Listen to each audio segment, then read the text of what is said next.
How does biking through wine country help you better understand those wines?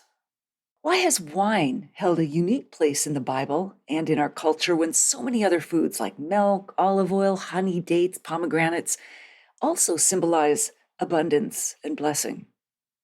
And how do aromas and the complexity of wine create such deep connections to memory in the brain? And why do so many people feel disconnected in modern life, despite being more connected than ever through our smartphones? And can wine and the soil help us find our roots again?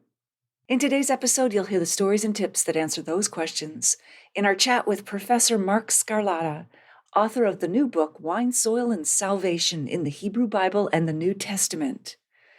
By the end of our conversation, you'll also discover why a biblical scholar wrote about wine, what most surprised Mark when he began researching wine in the Bible, why wine, soil, and salvation are so closely connected to the understanding of Scripture, why some commentators criticize Noah's drunkenness when the Bible text itself seems far less concerned with it, what happens when wine is treated as a symbol of community and celebration rather than as a source of status and exclusivity, and how wine became such an ordinary yet essential part of daily life in the ancient world.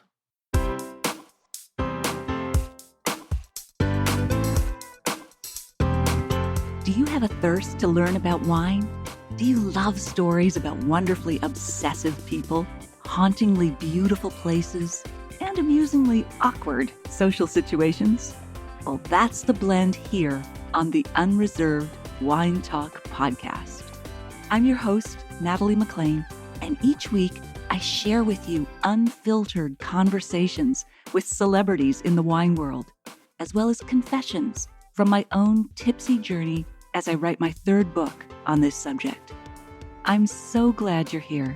Now pass me that bottle, please, and let's get started. Welcome to episode 393. So what's new in the drinks world? Well, this week in Fur, Feathers, and Fermentation, a small winery in France made headlines this week when a vigneron successfully trained a flock of rescue geese to act as natural lawnmowers and highly aggressive security guards to protect organic vines from pests and thieves.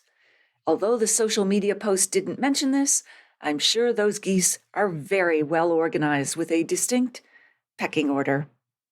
In synthetic news, a tech-savvy restaurant group in Tokyo unveiled a mechanical sommelier robot programmed with over 10,000 tasting notes that automatically projects customized, colorful, animated light shows directly onto the diner's tablecloth based on the flavor profile of the poured wine. Meanwhile, a home brewer in Belgium recently constructed a functioning miniature backyard roller coaster designed out of reclaimed oak beer barrels and copper brewing piping to automatically transport chilled bottles directly from his cellar to his outdoor patio table. Now, it makes me wonder what it's like being his next-door neighbor. Fun times, I suppose, if you get invited over. Otherwise, I think a lot of racket. And a community pottery studio in California started a viral media trend called Throw and Sip, where participants attempt to sculpt clay replicas of a classic Bordeaux wine bottle on a rapidly spinning potter's wheel while holding a full glass of Cabernet Sauvignon in their other hand. At first I thought, oh cool, they're throwing and smashing those misshapen clay bottles they'll never use. Great way to vent. And maybe it's similar to the European aristocratic tradition of throwing wine glasses into the fireplace after they drank their wine. The idea back then was that a glass used for a truly important toast, especially to honor a person or a king, was considered too sacred to ever be used for anything ordinary again. Drinking from it afterward would somehow diminish the moment.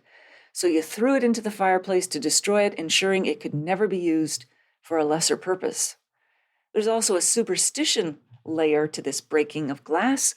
It was considered good luck in many cultures, the belief being that a loud, shattering noise scares off evil spirits or bad fortune. So throwing the glass wasn't just a romantic gesture, sometimes it was also a protective ritual. Anywho, in pottery, throwing is the term for shaping clay on a spinning wheel.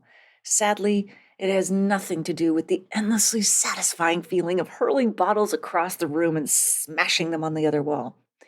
The word comes from the Old English word thrawan, which means to twist or turn, which describes what your hands are doing as the wheel spins and you press and pull the clay into shape. In more serious news, a group of 14 California winery executives flew to Washington this month to lobby for their products to go back on Canadian liquor store shelves. The delegation met with 25 House of Congress members, 4 senators, and Canadian provincial representatives. The group argued that the dispute has become central to the health of U.S. wineries because Canada had been the largest export market for American wine until last year. Meanwhile, the numbers confirm exactly how well Canadian products have filled that gap.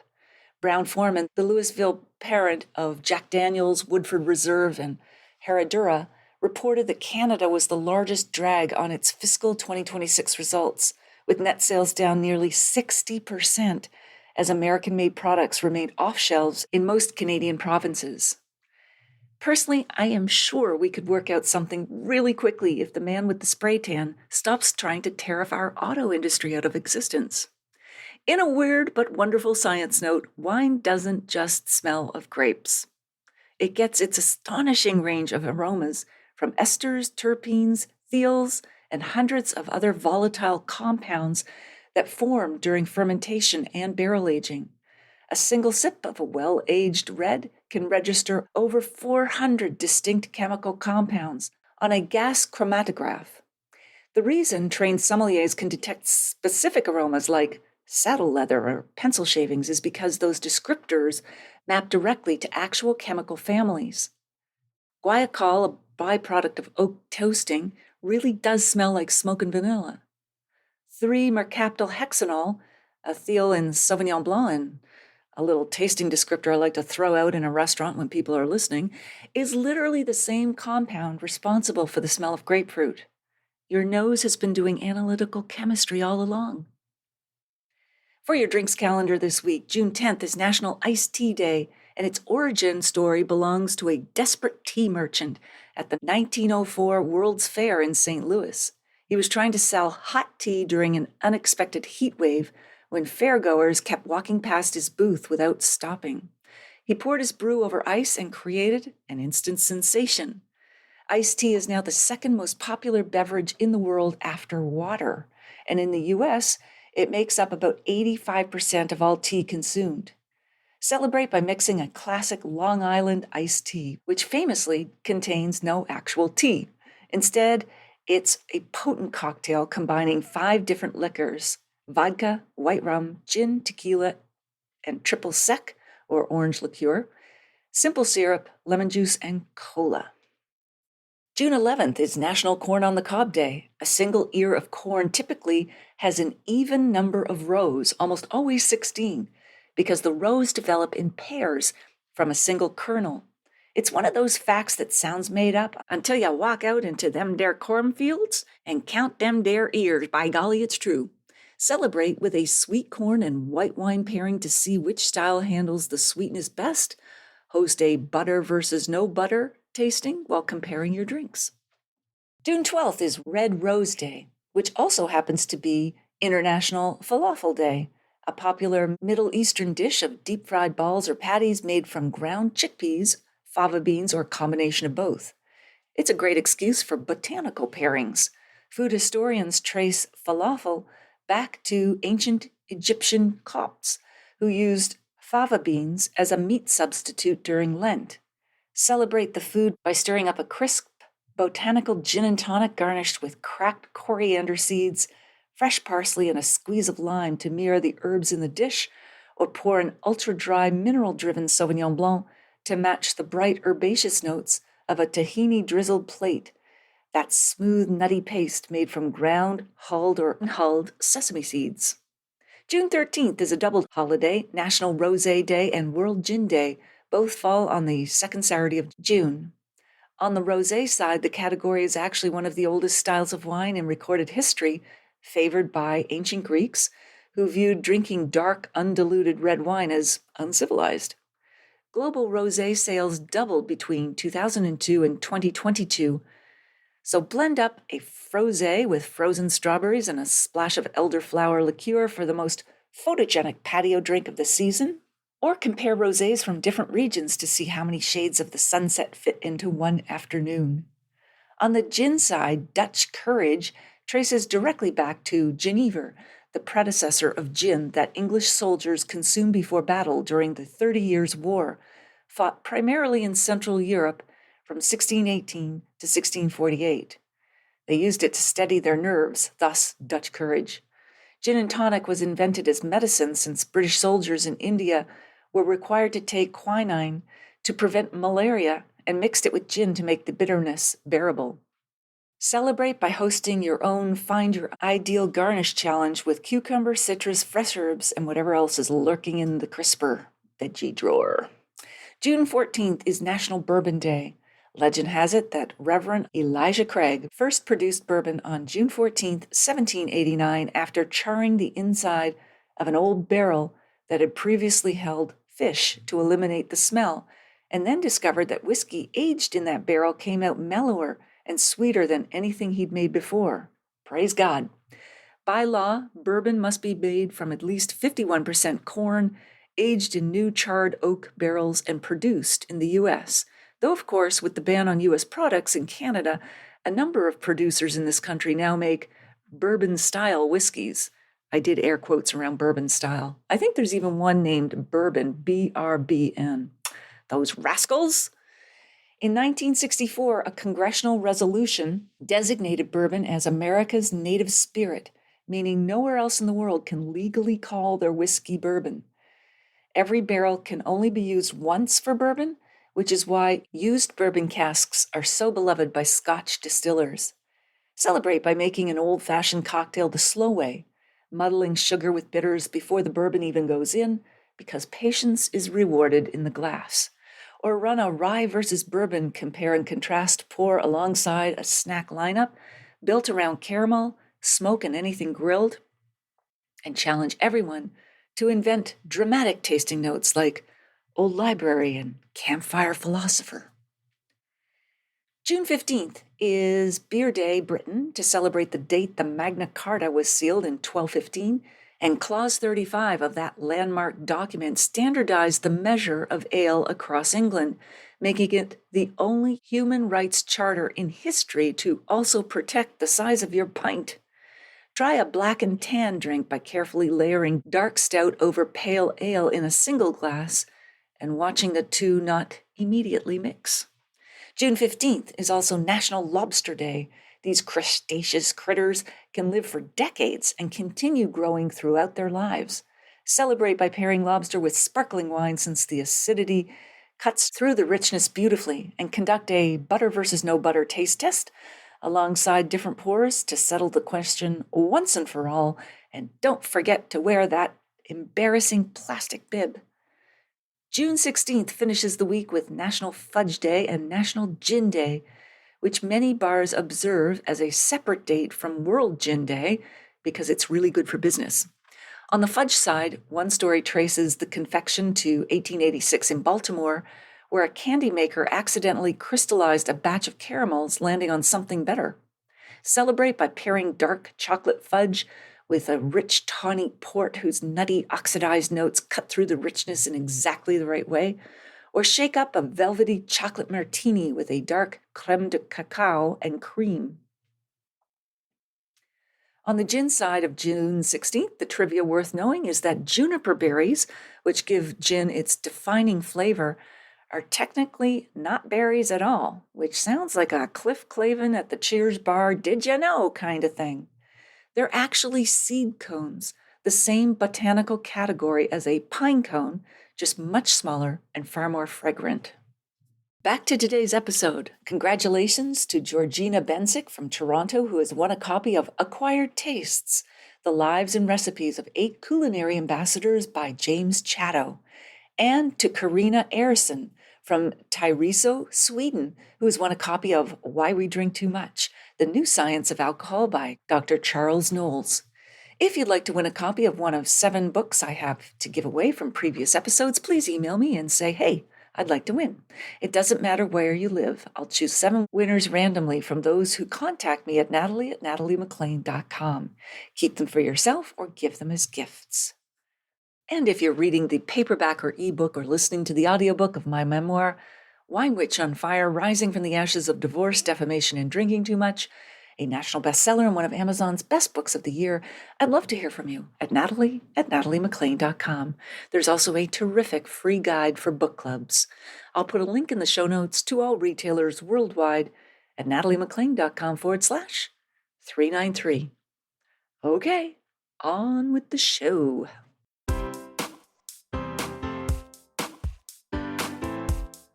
Mark Scarlata is the senior lecturer in Old Testament at St. Mellitus College, London. He is also the vicar chaplain at St. Edward, King and Martyr, Cambridge, and the director of St. Edward's Institute for Christian Thought. He holds a master's degree from Yale Divinity School and a PhD from Cambridge University, and he has spoken on wine and faith internationally and continues to write on those subjects. And he joins us now from Cambridge, England. Welcome, Mark. We're so glad to have you here with us. It's great to be with you, Natalie. Thanks for having me on. All right. Let's start off with, you actually grew up in Connecticut and worked as a pastor, at a congregational church before crossing the Atlantic for a PhD at Cambridge. What pulled you all the way to England, whereas you could have stayed in the U.S. for your doctoral degree? Yeah, it's a good question. I think we were just at a kind of turning point in life. We had been at the church for about 7 years, and I had always wanted to go back and do a PhD after doing some of my master's level work for training. So Cambridge just became the place. Mainly, it was where I got accepted. Well, not a shabby place to get accepted. Yeah, it was really lovely. And the good news was that my wife liked it because we were packing up our 2 children at the time. We have 3 now, but we were packing up our 2 children who were 2 and about 3 months old. So it wasn't the most ideal moment to leave. But I think once we got settled in Cambridge and realized just the beautiful place that it is and just being able to walk and cycle everywhere, we haven't really looked back. And so, after I finished my PhD and then got ordained in the Church of England here and then started working at my college in London, then this led to that. And we've just been here ever since. Well, that's terrific. Now, you're also a keen cyclist, and you've biked up some of the Tour de France's most brutal mountainous peaks, including the Alps and the Pyrenees.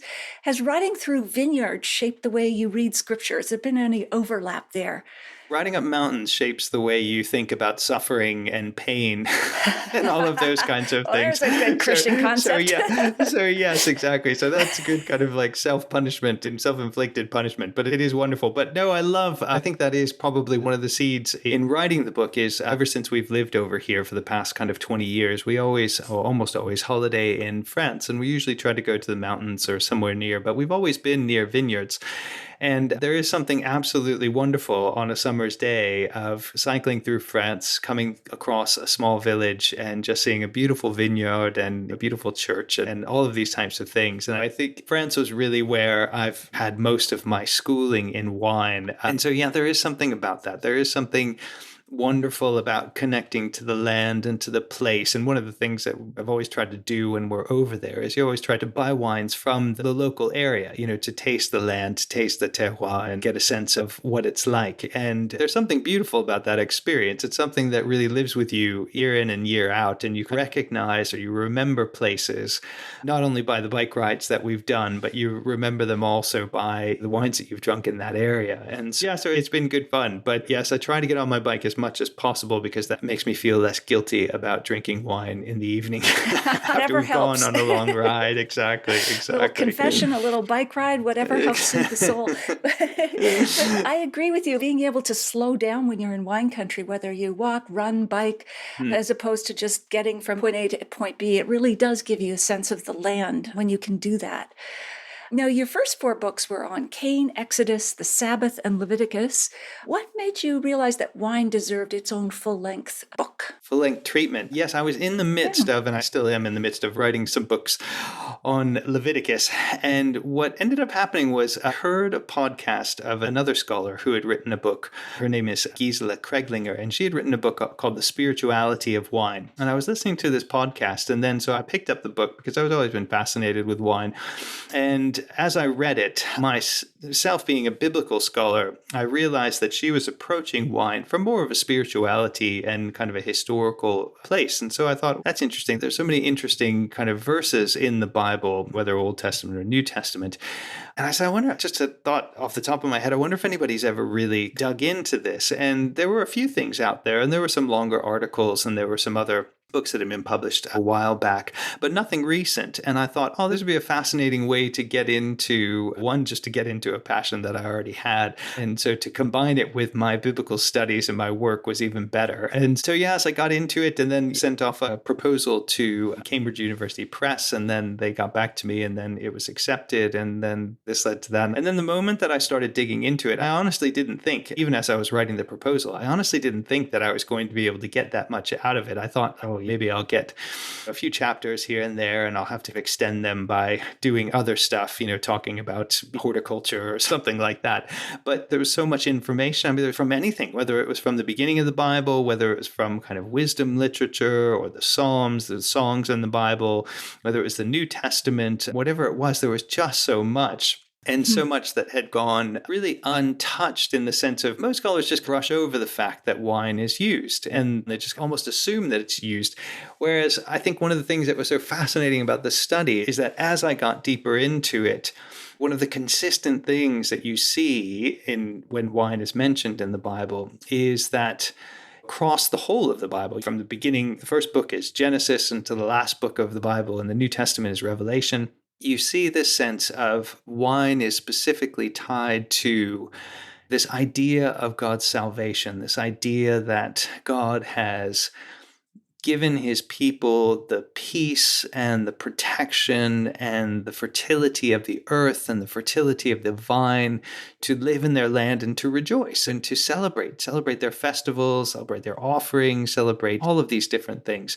And so that was one of these things that I just wasn't expecting. It just wasn't something, this connection between wine and salvation hadn't really occurred to me until I really got into the topic itself. Wow. And so wine and salvation, I mean, can you summarize it in a few sentences? Sorry. But yeah, no. It's a great question. Yeah. Yeah, so it's the sign of salvation. So it's the physical, tangible sign of God's presence with his people and his joy in his people. And so that's why the title of the book is Wine, Soil, and Salvation, is because one of the things that obviously anybody who's been in the wine world or understands the whole notion of terroir and the wine's connection to the land, the moment that you get into wine is the moment you get into the soil in any case. Mm-hmm. But the same is true in the Bible. And it's this idea that where wine is present, it's a physical, tangible sign of God's grace and of his goodness. Because salvation, the experience of salvation, certainly in the Old Testament, is about being able to dwell in peace, being able to have a vineyard on your small plot of land, maybe a half an acre or something like that, of a vineyard, and to produce wine for the family and all these types of things. And so all of that kind of equates to this beautiful symbol of whether you have the cup of salvation, this idea that God fills your cup to overflowing, or throughout the Old Testament and then into the New Testament, this idea of the feast, God preparing well-aged wines for his people and all these types of things. There's just so many different things, but it just becomes this powerful symbol, and it does in the New Testament as well, but it becomes this powerful symbol of the sign that God is present, that he is pleased, he's happy with his people because he's given them this blessing from the earth and this blessing and this gift of wine. And as you said in the beginning, it goes back to Noah, and that's where the story for the Bible really starts when it comes to wine. Sure. Absolutely. And we're going to get to Noah momentarily. But in your acknowledgments, you thank the Cambridge wine merchants who were, quote, ever willing to answer my questions and guide me towards some excellent wines. Was there one specific bottle they introduced you to that opened up a passage of scripture for you, or that you paired while reading a particular passage? Let's see. I don't know if there was one particular bottle. There was one particular grape that became a big fan among some of our church members. We've done some wine tastings and we do other receptions and stuff when we have wine afterwards. And there was one that we read, I think it was called Vesevo or something like that, but it was from the Falangina grape, so grown in Campania Italian. around, Okay. just south of Rome. And it was funny because I decided at one point to go, as I was doing my research, I decided to go and look up a little bit more about the grape. And then I found that it was an ancestor of some of these early Roman wines. The early name, Falernium, goes back to this wonderful story in Rome, in Campania. There's a farmer called Falernus, and Dionysus, or Bacchus, the god Bacchus, and the Roman god of wine, comes down and he hears about this man Falernus. He dresses up and pretends he's an old kind of ragged hobo, and he goes to him and asks him if he can take care of him, goes to Falernus. And so Falernus invites him in and shows him hospitality, gives him a meal, gives him wine, and then Bacchus reveals himself and said, "You, Falernus, are a great man. You hosted me. You showed me your hospitality." And he said, "Your wine will be forever known throughout eternity," and whatnot. And it turns out that Falernian wine was actually fairly popular among the Roman senators and even the emperor. But that was a really fun discovery of a really lovely bottle, and then how it tied into the book. So yeah, that was good fun. They have never led me astray, my lovely Cambridge wine merchants. Those merchants. And that story has resonance with the biblical stories of you never know if Jesus is visiting you in the guise of the poor or whatever. Yes. So it all weaves together. What was the most difficult part in writing this book? Let's see. Do you know, it's funny because other books that I've written just purely on kind of books of the Bible or Old Testament texts have been much more difficult than this one. This one was it was so much fun. It really wasn't difficult in the sense of it just took time, but it was one of these books that was so much fun because it covered such a broad range of material. I was getting into kind of plant biology and care for the soil and regenerative agriculture, and I was just getting exposed to all these new different things.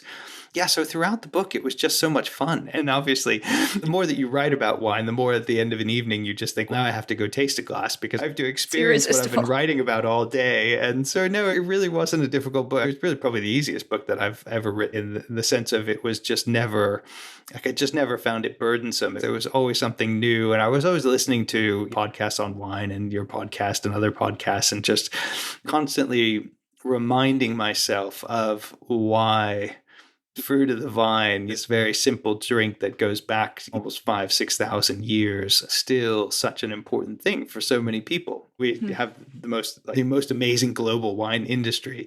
But even if you didn't, it's still one of these remarkable drinks that cheers the hearts of gods and men. Yes. As the passage says.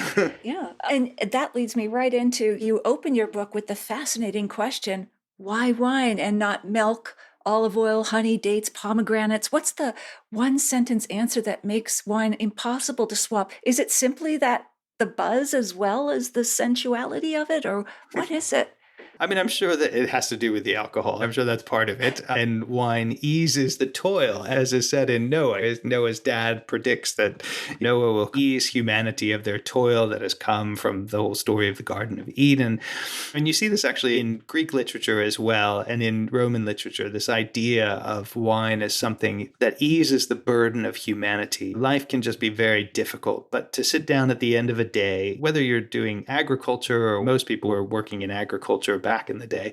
But there's something about that relaxation that it brings. But it's also the joy. I think this is part of the salvation bit that we were talking about before. There's this wonderful, it's not a wonderful passage because the guy dies in the end, but I can't remember which person is killed. There's a phrase in Hebrew that says, when the person's heart is merry. And so the literal translation of it is just tov lev, which just means good heart. So it literally means that your heart, after drinking a few glasses of wine, your heart is good. It's merry. It's in a lovely place.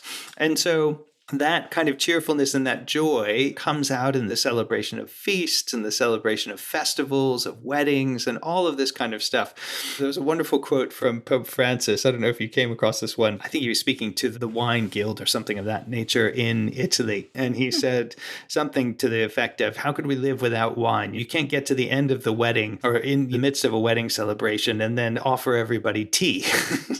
You Right. have to have That'd be a bit wine. of a And I letdown. thought, yeah, that's Maybe. exactly it. He's nailed it on the head. It didn't matter if it was 2,000 years ago or 3,000 years ago, or if it's today. It's like, it's the same. I think that's the reason why wine holds a special place in the scriptures. Now, certainly things like oil and honey and milk and other fruits and Mm. things like that are obviously part, and bread being a main one for sustenance. But there are other kind of agricultural goods that do express the goodness of the land, the produce of the land, God's blessing and things like that. But there is something very different, I think, about wine and how it works, both on a physical level, but then also on a metaphorical level, which I think is really important. Yeah, there is so much about that, Jesus being the vine and so on. But let's dig in at the beginning. You mentioned that archaeologists traced the earliest evidence of domesticated grape wine to Zagros, the mountains of present-day Iran. How does that intersect with Noah's story as the ark lands on Mount Ararat in the same region? How did that all come together? It was a long time ago. I don't know how it came together, but I do know what the storyline is. Yes, so you're exactly right. So Noah is, people don't know the story, listeners don't know the story. After the kind of fall in the Garden of Eden, everything just goes completely pear-shaped in the Bible, and people are doing all sorts of bad stuff, and everything is evil and wicked, except for Noah. And Noah has been predicted and prophesied by his dad to be the one who will ease them of their toil. He'll bring something from the earth to ease humanity from the toil caused by Adam, this first garden dweller. And so you're exactly right. So he lands on Mount Ararat, which is in Armenia. It's like northern Iran. I think it might be Armenia. Okay. And that area of the Zagros Mountains. And then it's said that Noah is the one who becomes the first kind of viticulturist. He figures out how to create these vines that are what we would call vitis vinifera, these hermaphroditic vines that have yeasts on their yeast on the grapes, and then they can be crushed and produced into wine. And so, yes, but the fascinating thing is that the biblical authors in their stories compare or frame this within a story that is all about the complete and utter renewal of the earth and the renewal of humanity. And that was the thing that fascinated me so much, is Noah's connection to the soil. And there's this wonderful verse in Genesis that says Noah, the way that I translate it is, Noah became a man of the soil. And we don't know what he was before. We're not told what he was before. He's a good carpenter because he built the ark. But he becomes a man of the soil, meaning that there's something that he does in producing this vine that can then produce grapes to make wine, that kind of renews this connection between humanity and the soil, which we see kind of, we'll go into all the details, but we see back with the creation of Adam, or Adam, this creature who comes from the soil. God scoops up the soil and breathes into it, and this human being becomes a living being. And so that was one of the things that I thought was just so fascinating in terms of our human identities and that connection with wine and the soil and the land and place, because I think there's so much about not just the vine and its terroir, it's all these things that affect the production of a grape, whether it's the land or the soil or the wind, sun, rain, all these types of things. But when you transfer that idea to human beings, I think that's what the Bible is doing. It's saying we are connected to this soil, in not only just the soil, but creation, the world around us. And the way we take root in our particular place is how we as human beings grow and bear fruit. And so I thought that was just an amazing connection between kind of the land and then who we are as human beings, or at least who the Bible understands us to be as human beings in God's creation. Absolutely. And I don't know if there's an etymological root, humus. Not the yes. spread, the dip, but the humus, the dirt, and human. Yes. And then there's ashes to ashes, dust to dust. You came from the earth, you'll return to the earth when you die. That whole thing, that whole circle of life, soil. I mean, there's a wonderful wordplay. And so in the Hebrew, so we often call the first person who lived in the Garden of Eden Adam, and Adam and his wife Eve. But Adam is a little bit deceptive because it's not a personal name in the very beginning of Genesis. Adam means human, but it's a wordplay on the fact that Adam came from the soil, which is called Adamah. So it's Adam comes from Adamah. So the wordplay itself is the biblical author's way of saying, hey, we are literally from the soil. That's it. Right. This is where we've Right. come from. And this is one of the most important connections in our lives. And what you realize as you get into kind of some of this biblical ideology and theology, then when you start looking at the nature of our world, the nature of digital technologies, all of these different types of things that leave us with a sense of rootlessness, this sense of that we have no roots. Yeah, exactly. Then you start thinking, oh gosh, where are we in this world? And what are we doing to establish those roots in our lives and establish this idea of being rooted and producing fruit in the places where we live and in our communities and things like that? Wow. And now there's a wonderful story where Satan slaughters a lamb, a lion, a pig, and a donkey under Noah's first vine, letting their blood flow into the soil to show what wine does at each stage of drunkenness. Tell us that and the various stages. Are we mimicking the actions of each of those animals as we get more that's a rabbinic saying. That was not from the Bible, so that was a much later interpretation. But it is hilarious. I love that. That's why I put it in the book, because I think when I read it out of the rabbis, I was just laughing so hard because it was, I don't remember what pages of the book. I have to go back and look at the thing, but it was like when you first drink it, you feel strong as a lion, but then you become as stupid as a monkey, and then finally, I think would you end as a pig or something like that. I forgot what it was, Probably, but it was just kind of the stages of getting to the point of complete inebriation were described fairly well, I thought. It's just a very clever way of saying this is what happens if you drink too much, basically. Absolutely. And then there's another story in either Greek or Roman mythology, Bacchus or Dionysus, where he's carrying a vessel of wine. And I don't know, there's something about different animals, and it's that transformation too, the more you're affected by alcohol.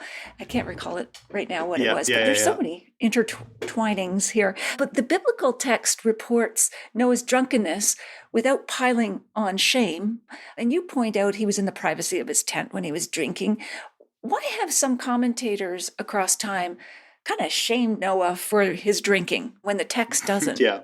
I think just because in the rest of the Bible, drunkenness is always condemned. There's really no place apart from the story of Noah where drunkenness almost isn't explicitly condemned.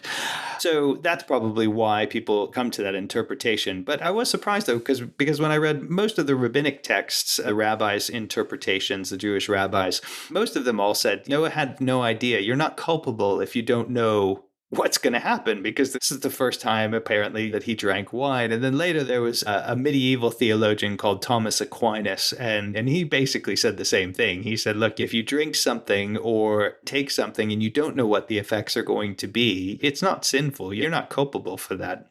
But I think just because throughout the rest of the Bible, and because of all sorts of movement, all of the teetotaling or abstinence movements and all that blah, blah, blah, I think people just assume that if Noah was drunk, passed out, interestingly enough, in that text, I think for a lot of scholars will say the real issue is that his sons didn't cover him. They didn't respect him, and they didn't, because he was naked. He passed out drunk and naked. Okay. A doubly shameful thing. But his sons, who are meant to honor their parents, they didn't come in and cover him. And so that's why they get the blame. The blame. But it is quite an interesting story. Yeah, I wonder if Thomas Aquinas was a drinker too. Was he the one who said, God made me good, but just not yet? He wanted another bender or something? I don't know. I don't know if that was his comment, but he did have, and a friend of mine, I can't remember the quote. There's one in the book I think I have that he says something that drinking to the point of hilarity or cheerfulness is not sinful. And there was another really good quote that I just can't remember off the top of my head.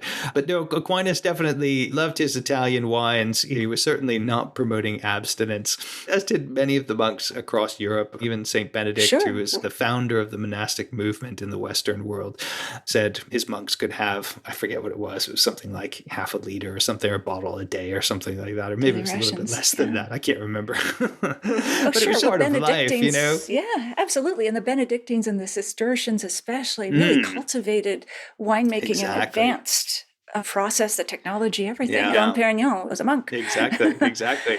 And we wouldn't have half of the vineyards in Europe were it not for the monasteries. There would be no Burgundy, as far as we know, without kind of the lives of faithful men and women who gave their life to monasticism and yet also produced some of the greatest wines that we have today still. So Yeah. I know, it's It's true. fascinating, It's isn't true. it? It is. It is. Now you're, as we mentioned, a vicar chaplain at St. Edward King and Martyr in Cambridge, one of the oldest churches in the city.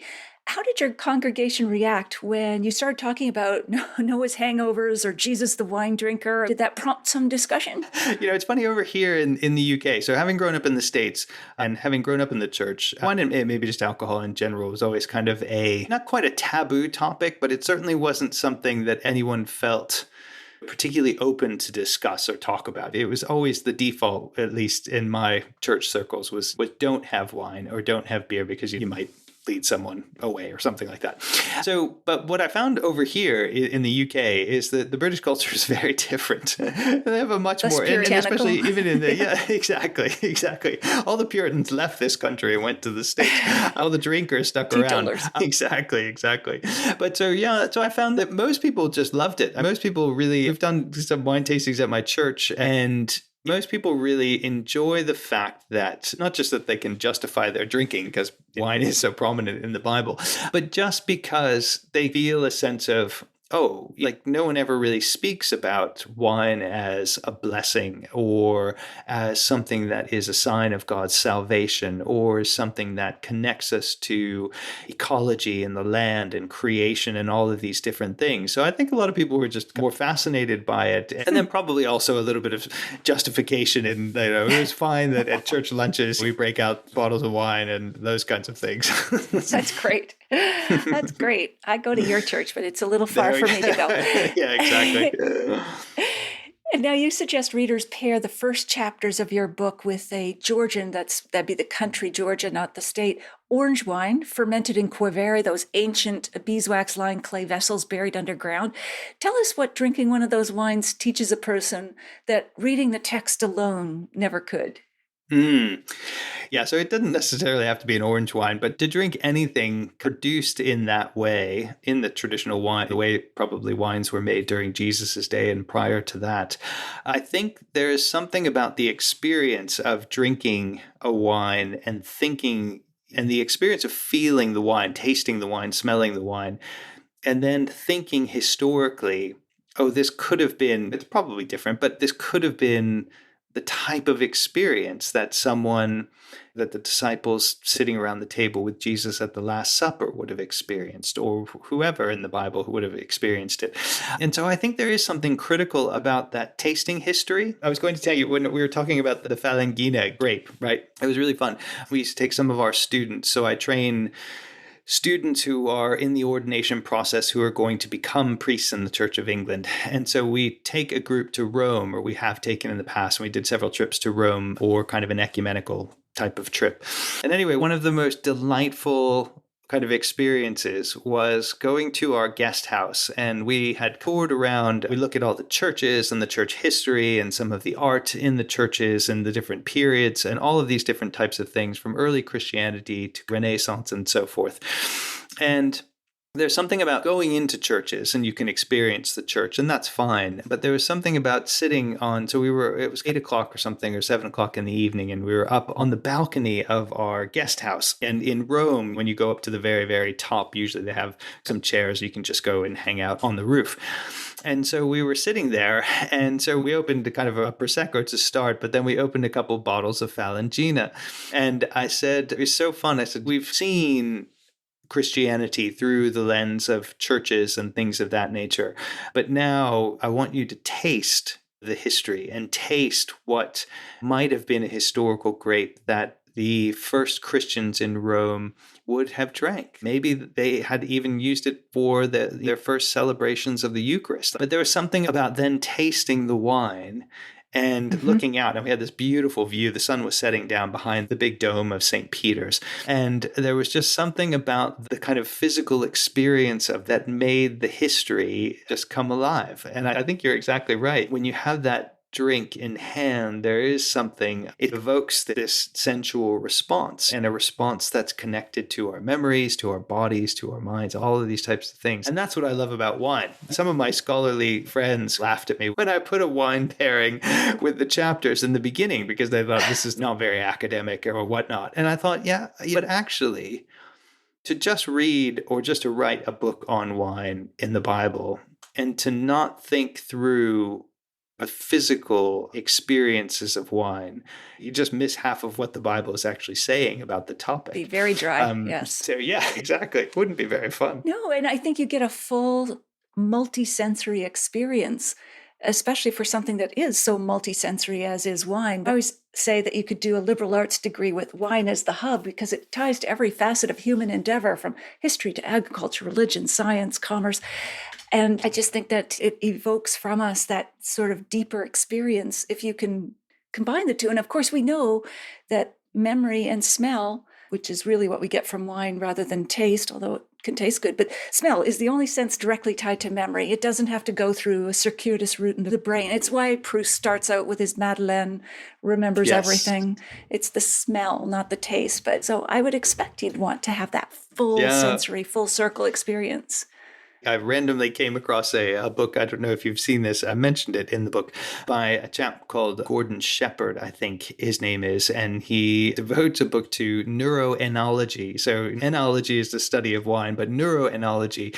And he makes the exact point. I think he says actually that wine is the single most important drink in terms of engaging with our memories in different parts of the brain. And so there is something about that. Like neurologically in our brains, there is something about the complexities and the smells and the taste and all these things of wine that kind of latch on, as it were, to our memories. Yeah, so you're exactly right. That's fascinating. It is. Sometimes my husband thinks I'm a savant in that I'll remember the label of a wine we've had 12 years ago or something like that, and what I was wearing, what he was wearing, who was there, what. But it's just because it's the memory has been implanted from the deep sensory experience. I don't have that. I can't find my car keys half the time. So it is wine and affecting us slowly neurologically as opposed to shooters and vodka or whatever. It's a different sensory experience with this particular type of alcohol.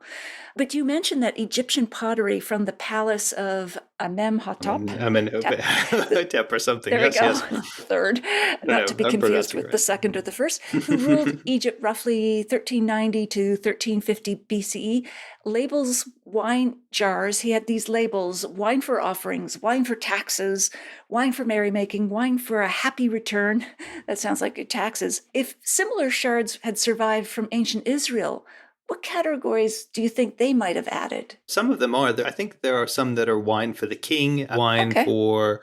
I don't know if there are taxes. That's a good question, whether there are taxed ones or not. But I do know that there are some pottery shards that's a kind of wine for the king, or just kind of the royal kind of household. What else would they have said? Wine for festivals, wine for offerings. Maybe the ones in the temple in Jerusalem later on would have said kind of wine for offerings, because that was part of the daily offering in the Jerusalem temple was about... Oh gosh, I think it was about half a bottle, or maybe it was almost a bottle, that they would pour out at the altar as part of the offering to God. Yes, it's so fascinating, because this is the thing I think also that fascinates me about wine, is that it was so much a part of the culture that there wasn't any, certainly when you get into wines for royalty and things like that, you're getting into much nicer wines. But wine was it was just such a normal part of life. The more you read about it in Israel, the more you realize, I don't know if you've gone to France or southern Italy or some of these areas where you can just go in wine country and it's just, there's just vineyards everywhere. It's everyday drink. It's like literally everybody has a backyard, and in everybody's backyard there's a vineyard, whether it's an acre or kind of a quarter of an acre, it doesn't matter. And I like to think that's probably a similar parallel with what ancient Israel was, because wine was such a critical daily drink. It was healthier than water. It was used for medicinal purposes. It was just one of these key agricultural products that was just life-sustaining. And I think anybody who could grow wine and did grow wine would. And so there is something about that is just so refreshing, because I think one of the things, and I'm sure that you've come across this in your wine career, is you can get into this world where wine just becomes something that is so clinical and so snobby, and everybody's got to have the separated from the sensuality. Exactly. And it's one of these things that you just think, no, actually, the way the Bible describes it, it doesn't matter if you're poor, if you're rich, if you're sitting around at a wedding feast as Jesus was with his disciples and Mary, people are just celebrating. Even if the wine's terrible, people are still celebrating. It's part of the joy of the occasion. But so that's the nice thing about, I think, about studying biblical stuff on wine.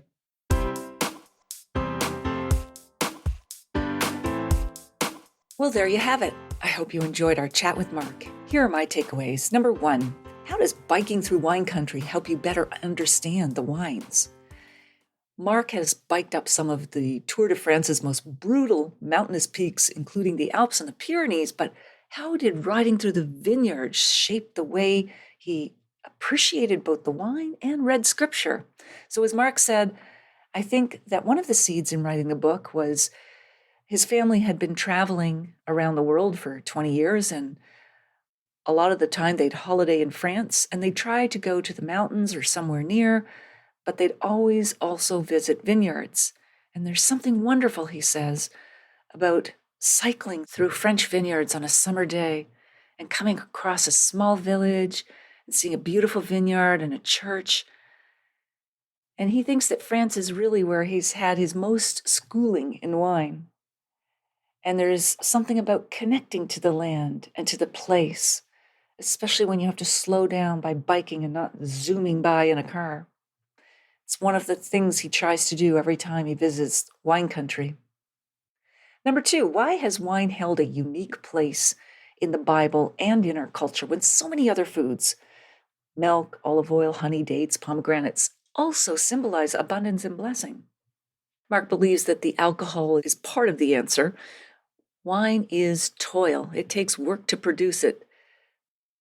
Noah was the first one to say it. And Noah's father predicts that Noah will ease humanity of their toil. That comes from the whole story of the Garden of Eden. And what you see is actually in Greek literature and Roman literature as well, the idea that wine is something that eases your burden. Life can be very difficult, don't we know it? But to sit down at the end of the day, most people were working in agriculture back then, but there's something about that relaxation it brings, and also the joy. Number 3, how do the aromas and complexity of wine create such deep connections to memory in our brains? Mark randomly came across a book by Gordon Shepherd, and he devotes much of it to neuroenology. That's a new term for me. So, enology, of course, is the study of wine, but neuroenology is how wine connects with the brain and its functioning. And the author says that wine is the single most important drink in terms of engaging with our memories in different parts of the brain. Neurologically, there is something about the complexities and smells and taste of wine that latch on, as it were, to our memories. And finally, why do so many people feel disconnected in modern life despite being more connected than ever? And how can wine help? Mark notes that we call the first person who lived in the Garden of Eden Adam. Adam's wife, Eve, of course, but the name Adam is a bit deceptive because it's not a personal name in the beginning of Genesis. Adam comes from the word Adama. So it's a wordplay and the biblical author's way of saying we are all literally from the soil. This is where we've come from, and it's one of the most important connections in our lives. And when you start looking at the nature of our world and digital technologies, all of these things that leave us with a sense of rootlessness and disconnection, you start thinking, where are we in this world, Mark asks? And what are we doing to establish those roots in our lives today? So the idea of being rooted and producing fruit in the places where we live and in our community comes through the metaphor of wine, soil, and salvation. One of my favorite passages or quotes from the Bible is, "Bloom where you're planted." I may not be able to change the world, but I can change what's right around me, hopefully for the good. If you missed episode 222, go back and have a listen. I chat about wine and religion with author Adam McHugh. I'll share a short clip with you now to whet your appetite. There was a movie that many people have heard of called Sideways that introduced me to the Santa Ynez Valley. 80-something% of the wineries in this area are made by family-owned wineries who make fewer than 10,000 cases a year. Those, to me, are the hidden gems of this valley. And so I would search out producers like Story of Soil and Dragonette and Future Perfect. And I would say in Solvang, which is this funny little Danish enclave that was established a little over 100 years ago. It's really charming and lovely. It's this town of half-timbered buildings and windmills and stork's nests and very authentic Danish bakeries. And it's a good home base for exploring the region.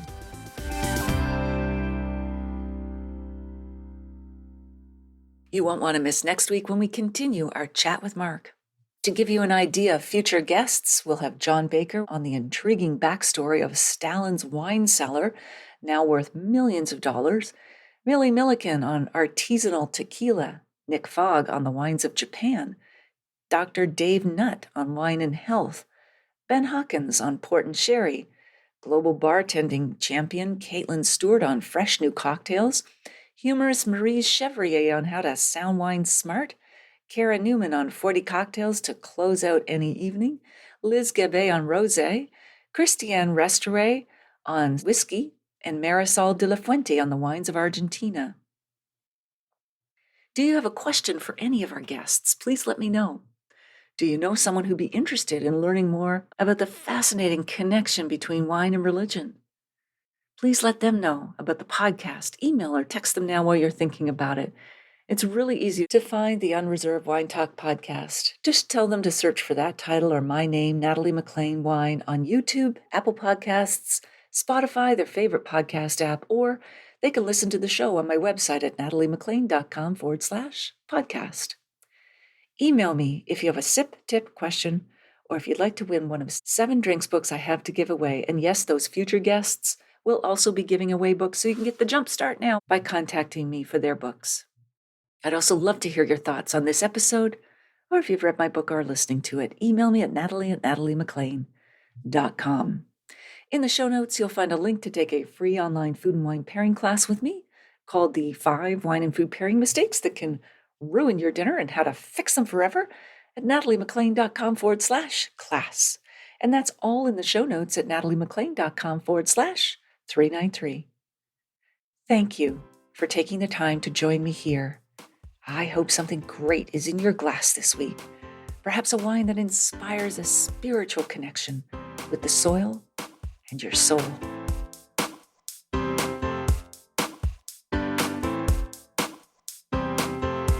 You don't want to miss one juicy episode of this podcast, especially the secret, full-bodied bonus episodes that I don't announce on social media. So, subscribe for free now at nataliemclean.com/subscribe. Meet me here next week. Cheers.